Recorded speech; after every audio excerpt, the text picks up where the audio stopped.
பாபா ரஜினிகாந்தின் நெஞ்சுக்கு நெருக்கமான திரைப்படம். ரஜினி ரசிகர்களுக்குள் பிரம்மாண்ட எதிர்பார்ப்பை ஏற்படுத்திய படம்.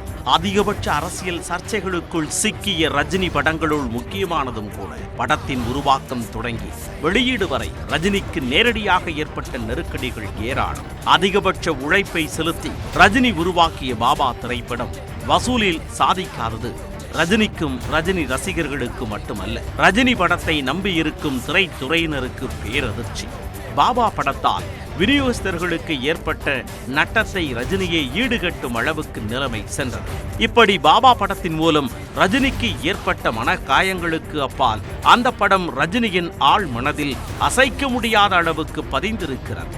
அதற்கான உதாரணம்தான் கிட்டத்தட்ட 20 ஆண்டுகளுக்கு பிறகு பாபா படத்தை மீண்டும் திரையிடும் ரஜினியின் விருப்பம். உண்மையில் பாபா படத்தை ரஜினி எடுப்பதற்கு என்ன காரணம்? பாபா படத்தை சுற்றிச் சுழன்ற சர்ச்சைகள் என்னென்ன? பாபாவை முன்வைத்து சீறி பாய்ந்த சவால்களுக்கு பின்னணியில் இருந்தது யார்? பாபா படம் தொடர்பான சர்ச்சைகளையும் நெருக்கடிகளையும் எப்படி எதிர்கொண்டார் ரஜினி? படையப்பா படத்தின் பிரம்மாண்ட வெற்றியை தொடர்ந்து அடுத்து வெளியாக போகும் ரஜினி படம் எது என்ற கேள்வி தமிழ் சினிமா வட்டாரத்திலும் ரஜினி ரசிகர்கள் மத்தியிலும் மிகப்பெரிய எதிர்பார்ப்பை ஏற்படுத்தியிருந்தது. அந்த சமயத்தில்தான் இமயமலையில் வாழும் மகா அவதாரமான பாபாவின் புகழ் பரப்பும் வகையில் புதிய படத்தை ரஜினி தயாரிக்கப் போவதாக செய்திகள் வெளியாகின. அந்த சூழலில் ரஜினியிடமிருந்து அறிக்கை ஒன்று வெளியானது. படையப்பா படம் வெளியாகி 3 ஆண்டுகள் ஆகிவிட்டதால் லோட்டஸ் இன்டர்நேஷனல் என்ற பேனரில் ஒரு உண்மை கதையின் அடிப்படையில் நானே எழுதி நடித்து தயாரிக்க முடிவு செய்துள்ளேன். அந்த படத்தின் பெயர் பாபா என்று குறிப்பிட்டார் ரஜினி. அந்த நொடியில் பாபா படத்தின் மீதான எதிர்பார்ப்புகள் ஆரம்பமாகிவிட்டன. பாபா படத்தை இயக்கும் பொறுப்பை பாட்ஷா என்ற வெற்றி படத்தை இயக்கிய சுரேஷ் கிருஷ்ணாவிடம் கொடுத்தார் ரஜினி.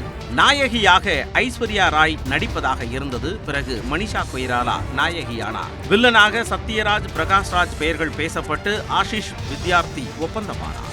இசையமைக்கும் பொறுப்பு AR ரகுமானுக்கு தரப்பட்டது. படத்தின் வசனங்களை எழுதியவர் எழுத்தாளர் S ராமகிருஷ்ணன். கவுண்டமணியும் கருணாசும் நகைச்சுவை பாத்திரங்களில் நடித்தனர். சென்னை கேம்பகோலா அரங்கில் காளிகாம்பாள் கோவில் போன்ற படப்பிடிப்பு அரங்கு அமைக்கப்பட்டு அங்கேயே பெரும்பாலான காட்சிகள் படம் பிடிக்க ஏற்பாடு செய்யப்பட்டன. படத்தின் தொடக்க விழாவில் பாலச்சந்தர், சோ உள்ளிட்ட பலரும் பங்கேற்றனர். தேங்காய் உடைத்து ஆலயமணி அடித்து படப்பிடிப்பை ஆரம்பித்து வைத்தார் ரஜினி. பாபாவில் ரஜினியின் தோற்றம், பாடல் வரிகள், முக்கிய கதாபாத்திரங்கள் குறித்த செய்திகள் பாபா மீதான எதிர்பார்ப்பை கூட்டின. வழக்கமாக அடர்ந்த மீசை அல்லது தடித்த மீசையுடன் வரும் ரஜினி பாபா பட விளம்பரங்களில் மீசை இல்லாமல் நீலம் மற்றும் கருப்பு வண்ணத்தில் உடை அணிந்திருந்தார். கழுத்தில் கருப்பு கயிறு, வாயில் புகை, கையில் மதுபுட்டி, தலையில் மஃப்ளரால் கட்டிய முண்டாசு என்று ரஜினியின் கெட்டப் கூடுதல் எதிர்பார்ப்பை உருவாக்கியது. படத்தில் அமிதாப்பும் சிரஞ்சீவியும் சில காட்சிகளில் நடிப்பதாக செய்திகள் வந்தன. படத்தின் ஆடியோ கேசட் வெளியீட்டு தொடங்கி டிக்கெட் முன்பதிவு வரை எல்லாமே பேசுபொருளாகின. தீபாவளிக்கு பாபா வெளியாகும் என்று சொல்லப்பட்டு பிறகு முன்கூட்டியே வெளியிட ஆயத்தமானார் ரஜினி. நள்ளிரவு காட்சிகளுக்கு ஏற்பாடு செய்யப்பட்டது. அந்த அளவுக்கு படத்திற்கான எதிர்பார்ப்பு உச்சத்தில் இருந்தது. கவிஞர் வாலி, கவிஞர் வைரமுத்துவின் எழுத்தில் உருவாகி படத்தில் இடம்பெற்ற பாடல் வரிகள் ரஜினியின் ஆன்மீக நாட்டத்தையும் அரசியல் ஆர்வத்தையும் வெளிப்படுத்தின. பாபா படத்திற்கான ஆடியோ கேசட்டை வாங்குவதற்கு கூப்பன் அறிமுகம் செய்யப்பட்டது. தமிழ் சினிமாவில் அப்படியான ஏற்பாடு நடந்தது. அதுதான் முதன்முறை.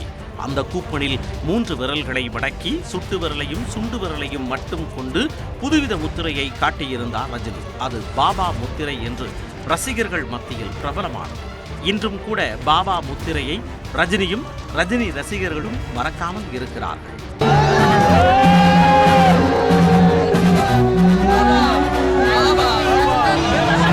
ரஜினியின் படங்களில் பஞ்ச் வசனங்கள் தவிர்க்க முடியாதவை, தாக்கத்தை ஏற்படுத்தக்கூடியவை. அப்படி பாபா படத்திலும் பஞ்ச் வசனங்கள் இடம்பெறக்கூடும் என்ற எதிர்பார்ப்பை தொடர்ந்து பிரபல பத்திரிகை ரசிகர்களிடம் பஞ்ச் வசன போட்டி ஒன்றை நடத்தியது. அந்த போட்டியில் வெற்றி பெறும் வசனங்களுக்கு பரிசு தொகை அறிவித்து எதிர்பார்ப்பை கூட்டியிருந்தார் ரஜினி. இத்தனை எதிர்பார்ப்பிற்கு நடுவே ரஜினி செய்த ஒரு காரியம் விமர்சனத்தை உருவாக்கியுள்ளது. அது வர்த்தகம் சார்ந்த விவகாரம். பாபா திரைப்படத்தின் பெயர் அல்லது படங்கள் பொறிக்கப்பட்ட நினைவு பொருட்களை கையாளும் முழு உரிமை ARM அசோசியேட்ஸ் என்ற நிறுவனத்திற்கு தரப்பட்டது. அதனால் பாபா டி-ஷர்ட் தொடங்கி பாபா டாலர் வரை தனியார் உற்பத்தியாளர்கள் தயார் செய்து விற்பதற்கு கட்டுப்பாடு விதிக்கப்பட்டது. அடுத்து எந்த ஒரு தனிநபரோ அல்லது நிறுவனமோ முன் அனுமதி பெறாமல் பாபா திரைப்படம் மற்றும் அவரது முந்தைய திரைப்படங்களின் புகைப்படங்கள், வரைபடங்கள், திரைப்படங்களின் பெயர்கள், பாத்திர படைப்புகள், உடைகள், அணிகலன்களை விளம்பரத்திற்காகவோ வியாபார உத்திகளுக்காகவோ பயன்படுத்தினால் அவர்கள் மீது சட்டப்படி நடவடிக்கை எடுக்கப்படும் என்று ரஜினியின் வழக்கறிஞர் சார்பில் அறிக்கை வெளியாகும். அது சட்டப்படி சரியானதா இல்லையா என்பதையும் தாண்டி படத்தின் மீதான எதிர்பார்ப்பு ஏறுமுகத்திலேயே இருந்தது. அநேகமாக ரஜினியின் பாபா ரஜினியின் பாட்ஷாவை விட மிகப்பெரிய வசூலை வாரி குவிக்கும் என்று தமிழ் திரையுலகம் காத்திருந்தது. அந்த சூழலில்தான் ஆன்மீக படம் என்று ரஜினி சொன்ன பாபா படத்தை முன்வைத்து திடீரென அரசியல் சர்ச்சைகள் வெடித்தன. அதற்கு ரஜினி காரணமா அல்லது ரஜினியின் பேச்சுக்கு எதிர்வினையாற்றிய அரசியல்வாதிகள் காரணமா என்பதை உறுதியாக சொல்ல முடியாது.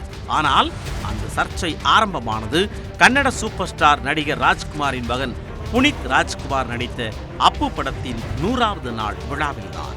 2002ஆம் ஆண்டில் பெங்களூருவில் நடைபெற்ற விழாவில் சிறப்பு விருந்தினராக பங்கேற்ற நடிகர் ரஜினிகாந்த், வீரப்பன் மனிதனே அல்ல, அவன் ஓர் அரக்கன், அந்த அரக்கனை சம்ஹாரம் செய்யும் நேரம் வந்துவிட்டது, அவன் எங்கிருந்தாலும் அவனை தேடி பிடித்து அழித்து கொல்ல வேண்டும், வீரப்பன் போன்றவர்களை விட்டு வைப்பது நாட்டிற்கு நல்லதல்ல, எவ்வளவு சீக்கிரம் அவனை கொல்கிறோமோ அவ்வளவு நல்லது என்றார். அப்படியொரு பேச்சை ரஜினி பேசியதற்கு காரணம், நடிகர் ராஜ்குமார் வீரப்பனால் கடத்தப்பட்டு பல நாள் போராட்டத்திற்கு பிறகே விடுதலை செய்யப்பட்டிருந்தார். அதனால் ஏற்பட்ட கோபத்தையே அந்த மேடையில் வெளிப்படுத்தியிருந்தார் ரஜினி. அப்படி வீரப்பனை ரஜினி விமர்சித்த விதம் பாமக நிறுவனர் டாக்டர் ராமதாஸை ஆத்திரப்படுத்தியது. பொதுவாகவே சினிமா மீதும் ரசிகர் மன்றங்கள் மீதும் டாக்டர் ராமதாஸிற்கு அதிருப்தி இருந்தது. 1996ஆம் ஆண்டு தேர்தலின் போதே ரஜினியை விமர்சிக்க தொடங்கிவிட்டது பாமக. கன்னடத்து ரஜினியே காவிரி நீர் தருவாயா என்று எழுதப்பட்ட துண்டு பிரசுரங்களை மக்களிடம் கொடுத்து பிரச்சாரம் செய்தது பாமக. காரணம், அப்போது ரஜினி திமுக தமாக கூட்டணியை ஆதரித்திருந்தார். இப்போது வீரப்பன் மீதான ரஜினிகாந்தின் காட்டமான விமர்சனம் டாக்டர் ராமதாஸை கொதிப்படைய செய்தது. அந்த கொதிப்பை ரஜினி மீது வெளிப்படுத்த அவர் பயன்படுத்தி கொண்ட மேடை பூம்புகாரில் நடைபெற்ற வன்னிய மகளிர் பெருவிழா. இன்று ஒரு நடிகர் வீரப்பனை துவம்சம் செய்ய வேண்டும் என்று பேசுகிறார். இப்போது வீராவேசம் பேசும் அவர் அப்போது ராஜ்குமாரை மீட்க காட்டுக்கு போயிருக்க வேண்டியதானே? வீரப்பனை விமர்சனம் செய்த அவர் நடித்த பாபா படத்தை வன்னியர்கள் யாரும் பார்க்க கூடாது, அவருக்கு வன்னிய சமுதாயத்தைச் சேர்ந்தவர்கள் யாரும் ரசிகர் மன்றங்கள் அமைக்க கூடாது. இன்று அந்த நடிகர் பாபா படத்தை 79 கோடிக்கு விற்றிருக்கிறார். பாபா படம் மூலம் அவர் யாரை வாழ வைக்கிறார்? சிகரெட் பிடிக்கவும் சாராயம் குடிக்கவுமே அவர் கற்றுத் தருகிறார் என்றார். நடிகர் ரஜினி குறித்து ராமதாஸ் பயன்படுத்திய வெப்பம் பொதிந்த வார்த்தைகள் ரஜினி ரசிகர்களை சுட்டெரித்தன. டாக்டர் ராமதாஸ் முன்வைத்த விமர்சனங்கள் பத்திரிகைகளிலும் தொலைக்காட்சிகளிலும் பரபரப்பை கிளப்பியது. குறிப்பாக அப்போதைய ஆளுங்கட்சியான அதிமுக ஆதரவு தொலைக்காட்சியில் டாக்டர் ராமதாஸின் பேச்சு ஒளிபரப்பு செய்யப்பட்டது. பின்னர் ரஜினிகாந்த் மீதான விமர்சனம் குறித்து பத்திரிகை ஒன்றுக்கு பேட்டி கொடுத்த டாக்டர் ராமதாஸ், வீரப்பனால் கடத்தப்பட்டு பிறகு விடுவிக்கப்பட்ட நடிகர் ராஜ்குமாரே வீரப்பனை பற்றி தரக்குறைவாக பேசியதில்லை. ஆனால் கர்நாடகத்தில் பிறந்து தமிழக மக்களின் அறியாமையை தனது மூலதனமாக்கி கொண்டு அந்த தமிழனுக்கு எந்த விதத்திலும் கைமாறு செய்யாத ரஜினிகாந்த் அதிகபட்சமாக பேசியிருக்கிறார். இப்படி கேட்பதால் எனக்கு வீரப்பன் மீது பரிவு என்றோ பாசம் என்றோ நினைத்துவிடக் கூடாது என்றார். வீரப்பன் சந்தன மரங்களை கடத்தியவன்தான், யானைகளை வேட்டையாடி கொன்றவன்தான், சில மனித உயிர்களையும் பறித்தவன்தான். அதே சமயம் வீரப்பன் ஒரு தமிழன். அவனை சந்தன கடத்தல்காரன் என்றோ கொலைகாரன் என்றோ ரஜினி சொல்லியிருந்தால் அது பற்றி கேள்வி கேட்க மாட்டேன் என்று சொன்ன ராமதாஸ், ஒரு தமிழனை அரக்கன் என்று சொல்லும் உரிமை ரஜினிக்கு இல்லை. ஒரு தமிழனை இப்படி விமர்சிக்கும் இந்த சூப்பர் ஸ்டார் தமிழ் இனத்திற்காக இதுவரை ஒரு சின்ன துரும்பை கூட கிள்ளி போட்டதில்லை என்றார். அத்தோடு நிறுத்தாமல் சினிமா என்ற மாஸ் மீடியாவில் இளைஞர்களுக்கு சில நிமிடங்கள் நல்ல அறிவுரைகளையாவது புகட்டியிருக்கலாம். தலையை கோதுவது எப்படி, விதவிதமான ஸ்டைலில் சிகரெட் பீடியை வாயில் கவ்வுவது எப்படி என்பது போன்ற தேவையில்லாத விஷயங்களைத்தான் தமிழ் சமுதாயத்திற்கு கற்றுக் கொடுத்து கொண்டு வருகிறார். அப்படிப்பட்டவரை பற்றி நான் விமர்சனம் செய்வதில் தவறு என்ன என்று கேட்டார் டாக்டர் ராமதாஸ். எல்லோரும் மணிகட்ட பயந்து ஒதுங்கிய ரஜினி என்கின்ற பூனைக்கு நான் மணிகட்டிவிட முடிவெடுத்தேன் என்று சொன்ன டாக்டர் ராமதாஸ் ரஜினியின் பாபா படத்தை விமர்சித்தார். ரஜினியை தனிப்பட்ட முறையிலும் விமர்சித்தார். அந்த விமர்சனம்தான் ரஜினி பாமக இடையிலான மோதலின் முக்கிய புள்ளி. அதன் பிறகு ரஜினிகாந்த் குறித்து பாமகவின் 2ஆம் கட்ட தலைவர்கள், ரஜினி ரசிகர் மன்ற நிர்வாகிகளிடையே ஆங்காங்கே பிரச்சனைகளும் மோதல்களும் வெடித்தன. அந்த மோதல்கள் காரணமாக விரைவில் வெளிவரவிருக்கும் பாபா படத்திற்கு பாமகவால் சிக்கல் வரக்கூடும் என்ற கருத்து பத்திரிகைகளில் பேசுபொருளாக மாறியது. படையப்பா படத்திற்கு பிறகு நீண்ட இடைவெளிக்கு பிறகு வெளியாகும் ரஜினி படம் பாபா என்பதாலும், பாமகவுடனான மோதலுக்கு பிறகான முதல் ரஜினி படம் என்பதாலும் பாபா படத்திற்கு எதிர்பார்ப்பு மிக அதிகமாக எழுந்தது. 2002ஆம் ஆண்டு ஆகஸ்ட் மாதம் 15ஆம் தேதி அன்று பாபா படம் வெளியானது. அப்போது பாமக செல்வாக்குடன் உள்ள வட மாவட்டங்களில் பாபா படம் ஓடிய திரையரங்குகள் தாக்குதலுக்கு உள்ளாகின. பாபா படப்பெட்டிகள் கடத்தப்பட்டதாக செய்திகள் வெளியாகின. ரஜினி கட் அவுட்டுகள் உடைத்தெறியப்பட்டன. ரஜினியின் உருவ பொம்மைகள் எரிக்கப்பட்டன. விளைவு பாமகவினருக்கும் ரஜினி ரசிகர்களுக்கும் இடையில் பலத்த மோதல் வெடித்தது. பாபா படம் திரையிடப்பட்ட ஒவ்வொரு மாவட்டத்திலும் இருந்தும் வந்த செய்திகள் ரஜினியை பதற்றம் கொள்ளச் செய்தன. குறிப்பாக ஜெயங்கொண்டத்தில் பாபா படம் வெளியான தியேட்டரின் திரை கிழிக்கப்பட்டது. அப்பொழுது கடத்தப்பட்ட பாபா படப்பெட்டி பெரம்பலூர் சின்னவளையம் முந்திரிக்காட்டில் கைப்பற்றப்பட்டது. தியேட்டர் உரிமையாளர் மிரட்டப்பட்டதால் பன்ருட்டியில் பாபா படம் வெளியாகவில்லை. திண்டிவனம் தியேட்டரில் ஓடிக்கொண்டிருக்கும் பாபா படத்தை நிறுத்தப் போகிறார்கள் என்று பல செய்திகள் வெளிவந்தன. நிலைமையை சமாளிக்க அறிக்கை வெளியிட வேண்டிய கட்டாயம் ரஜினிக்கு உருவானது. ரசிகர்கள் உணர்ச்சி வசப்படாமல் அமைதி காக்க வேண்டும்.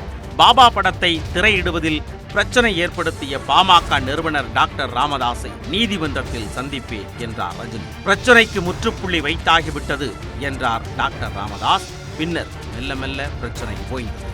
சர்ச்சைகளுக்கும் நெருக்கடிகளுக்கும் மத்தியில் வெளியான பாபா திரைப்படம் ரசிகர்களுக்கு திருப்தி அளிக்கும் வகையில் அமையவில்லை. ரஜினி படங்களுக்கு கூடும் கூட்டமும் திரளும் வசூலும் பாபா படத்திற்கு கிடைக்கவில்லை. உண்மையில் பாபா படத்தின் கதை அம்சம் எளிமையானது.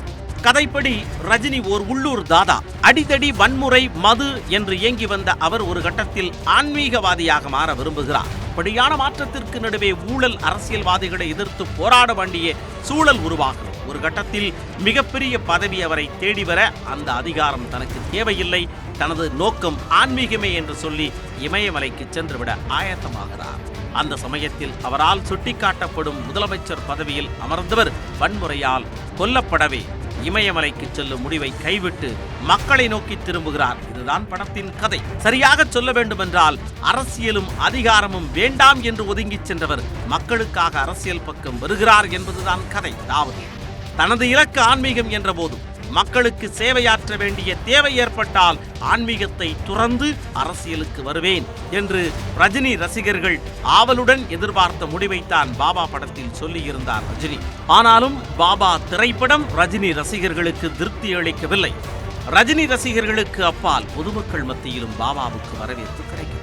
பாபா படம் வெளியாவதற்கு முன்பும் சர்ச்சை வெடித்தது. வெளியானதற்கு பிறகும் சர்ச்சை உருவானது. குறிப்பாக அரசியல்வாதியாக வரும் ஆஷிஷ் வித்யார்த்தியின் வீட்டிற்கு செல்வதற்கு முன் எந்த வீடு என்று கேட்கும் காட்சி. கதர் வேட்டி கதர் சட்டையில் மூப்பனாரின் சாயலில் இருக்கும் ஒருவரை ரஜினி புகழ்ந்து பேசும் காட்சி. ராஜாஜியையும் பெரியாரையும் பற்றிய பாடல் காட்சி என்று அடுத்தடுத்து சர்ச்சைகள் வந்தன. பெரியார் பற்றிய வரிகளுக்கு திராவிடர் கழக தலைவர் கி வீரமணி எதிர்ப்பு தெரிவித்ததை தொடர்ந்து ஆடியோவில் இருக்கும் பாடல் வரி திரையில் வராது என்று வாக்குறுதி கொடுத்தார் ரஜினி.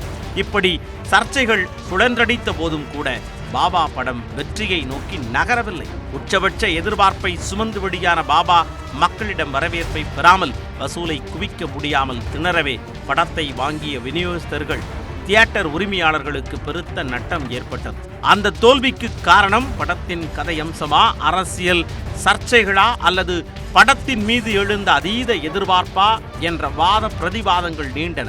அதை தாண்டி படத்தால் ஏற்பட்ட நட்டத்தை எப்படி ஈடுகட்டப் போகிறார் ரஜினி என்ற கேள்வி எழுந்தது. உண்மையில் பாபா படம் வெளியான போது ரஜினிகாந்த் அமெரிக்காவில் இருந்தார். இந்தியா வந்திருந்த அவரது ஆன்மீக குரு திடீரென மரணமடையவே அவரது உடலை எடுத்துக்கொண்டு அமெரிக்கா சென்றிருந்தார் ரஜினி.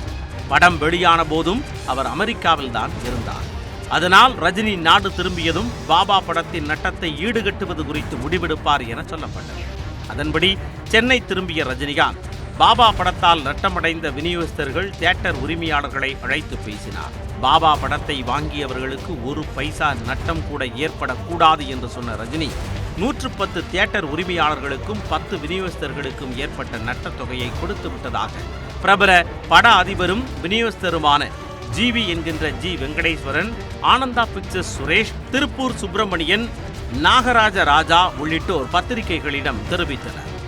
என்றாலும் கூட ரஜினியின் மனதிற்கு நெருக்கமான ஆன்மீக கதையை அவருடைய ரசிகர்கள் ஏற்கவில்லை என்பது ரஜினியின் மனதில் ஆழமான ரணத்தை ஏற்படுத்தி இருந்தது. அந்த ரணத்திற்கு அடுத்தடுத்த படங்களின் வசூல் மருந்து போட்டுவிட்டாலும் கூட பாபாவின் தோல்வியை ரஜினி மறக்கவே இல்லை. அதற்கான சாட்சியம்தான் பாபா படம் வெளியாகி 20 ஆண்டுகளுக்கு பிறகு புதிய தொழில்நுட்பங்களின் துணையுடன் பாபாவை மீண்டும் திரைக்கு கொண்டுவர அவர் செலுத்திய ஆர்வம். பாபா படத்தை மீண்டும் எடிட் செய்து நவீன தொழில்நுட்பங்களுக்கு ஏற்ப கலர் கிரேடிங் செய்து புதிய பொலிவுடன் பாபாவை கொண்டு வந்திருக்கிறார் ரஜினி. சில முக்கியமான காட்சிகளுக்கு மட்டும் ரஜினி மீண்டும் டப்பிங் கொடுத்ததாக வெளியான செய்தி ரசிகர்களை உற்சாகப்படுத்தியது. எம்ஜிஆர் நடித்த உலகம் சுற்றும் வாலிபன் படத்தை மறு வெளியீடு செய்யும் போது புத்தம் புதிய காப்பி என்று விளம்பரம் செய்வார்கள். அதுபோல புத்தம் புதிய காப்பியான ரஜினியின் பாபா ரஜினி ரசிகர்களுக்கு புதிய அனுபவத்தை கொடுத்து ரஜினிக்கும் ரஜினி ரசிகர்களுக்கும் 20 ஆண்டுகளுக்கு முன்பு ஏற்பட்ட ரணத்தை ஆற்றட்டும்.